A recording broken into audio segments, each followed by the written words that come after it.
காவிரி மேலாண்மை வாரியம் அமைப்பதற்கு மத்திய அரசு எதிர்ப்பு தெரிவித்துள்ளது.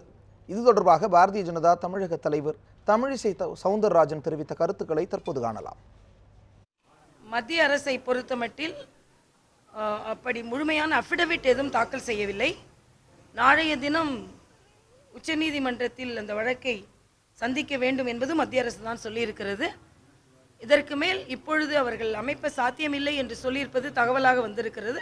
ஆனால் அதற்கான அதிகாரப்பூர்வமான அஃபிடவிட் எதுவும் தாக்கல் செய்ததாக தெரியவில்லை.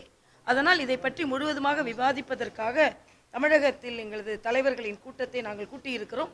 அதற்கு முன்னால் ஆளுநரிடம் நாங்கள் நேரம் கேட்டிருந்தோம். அவர் 12:30 மணிக்கு எங்களை வர சொல்லியிருப்பதனால் ஆளுநரை சென்று சந்தித்துவிட்டு எங்களது கூட்டம் முடிந்துவிட்டு காவிரி பிரச்சனையில் எங்களது நிலைப்பாட்டை தெளிவாக அறிக்கையாக நான் சமர்ப்பிக்க இருக்கிறேன்.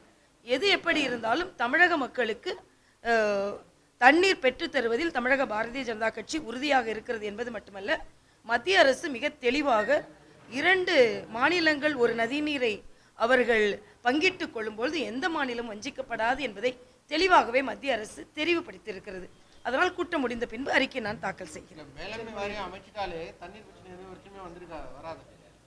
அதாவது எதையுமே கீழ்ப்படியாத கர்நாடக அரசு, இன்னும் காவிரி நதிநீர் ஆணையத்திற்கான உறுப்பினரை கூட கொடுக்க முடியாத கர்நாடக அரசு இது தீர்வாகுமா என்பதை கூட மத்திய அரசு ஆலோசித்து வரலாம் அல்லவா? அதனால் அதை பற்றி தெளிவாக தெரிந்த பின்பு நான் அறிக்கை செய்கிறேன்.